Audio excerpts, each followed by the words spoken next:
ಸರ್ಕಾರ ಒಂದು ಕಡೆಗೆ ಪ್ರಶ್ನೆಯನ್ನ ಮಾಡುವಂಥ ಶಾಲೆಗಳ ಮುಂದೆ ಹಾಕ್ತಾರೆ. ಬಟ್ ಇಲ್ಲಿ ನೋಡಿ, KSRTC ಬಸ್ಗೆ ಕಿಡಿಗೇಡಿಗಳು ಕಲ್ಲು ತೂರಾಟ ಮಾಡಿದ್ದಾರೆ. ಇವರು ಏನು ಓದ್ಕೊಂಡು ಬಂದಿದ್ದಾರೆ? ಬೆಂಗಳೂರಿನಿಂದ ದಾವಣಗೆರೆಗೆ ತೆರಳುವ ಮಾರ್ಗ ಮಧ್ಯೆ ಈ ಕಲ್ಲೇಟು ಬಿದ್ದಿದೆ.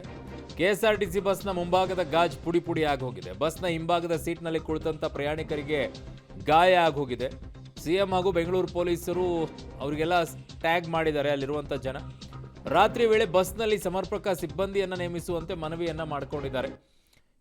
ಎಷ್ಟಂತ ಮಾಡೋಕ್ಕಾಗತ್ತೆ ರೀ? ಈಗ ಒಂದು ಬಸ್ಸಲ್ಲಿ ಹೋಗ್ತಾ ಇರೋವಂಥ ಟೈಮಲ್ಲಿ ಯಾರನ್ನಾದ್ರು ಕಾನ್ಸ್ಟೇಬಲ್ ಹಾಕ್ಕೊಂಡು ಕೂತ್ಕೊಂಡ್ರೆ ಎಷ್ಟು ಬಸ್ ಇದಾವೋ ಅಷ್ಟು ಕಾನ್ಸ್ಟೇಬಲ್ಸ್ಗಳು ಬೇಕಾಗ್ತಾರೆ. ಇಲ್ಲ BMTC ಅವರೇ ಅಷ್ಟು ಸಿಬ್ಬಂದಿಗಳನ್ನು ತೊಗೊಳ್ಬೇಕಾಗತ್ತೆ. ಏನಂತ ಮಾಡೋಕ್ಕಾಗತ್ತೆ? ಅವು ಕಲ್ಲು ಒಗೆಯುವಂಥವು ಮನುಷ್ಯರ ಏನು ಅಂತ ಹೇಳಿ ಅವಕ್ಕೆ ಅವ್ರು ಸಿಕ್ಕರೆ ಮಾತ್ರ ಬೆಂಡೆ ತುಬೇಕು ಸರಿತ್ನಂಗೆ ಸಿಗಬೇಕಲ್ಲ. ಅದೇ ಸಮಸ್ಯೆ ಆಗಿರೋದು. ಈ ಬಸ್ಗಳನ್ನು ನೋಡಿದ್ರೆ ಏನಾಗುತ್ತೆ ಅನ್ನೋ ಅರಿವು, ಕನಿಷ್ಠ ಜ್ಞಾನವೂ ಕೂಡ ಅಲ್ಲಿ ಓದಿದಾವೋ ಓದಿಲ್ವೋ, ಅಲ್ಲಿ ಏನಾದರೂ ಆದರೆ ನಿಮ್ಮ ಮೇಲೇ ತೆರಿಗೆ ಬೀಳುತ್ತೆ. ಅದೇ ದುಡ್ಡಲ್ಲೇ ಅದಕ್ಕೆ ಕಟ್ಟೋದು. ಇನ್ನೇನು ಮಾಡ್ತಾರೆ? ಏನೋ ಅವ್ರ ಮನೆಯಿಂದ ತಂದು ಹಾಕ್ತಾರೆ ಬಸ್ಗಳಿಗೆ. ತಲೆ ಬೇಡವಾ? ಮನೆಯಲ್ಲಿ ಅಪ್ಪ ಅಮ್ಮ ಮಕ್ಕಳಿಗೆ ಮೊದಲು ಹೇಳಿಕೊಡ್ಬೇಕಾಗಿರೋದು ಇದನ್ನು, ಇಂಥವೆಲ್ಲ ಮಾಡಬೇಡಿ ಅಂತ.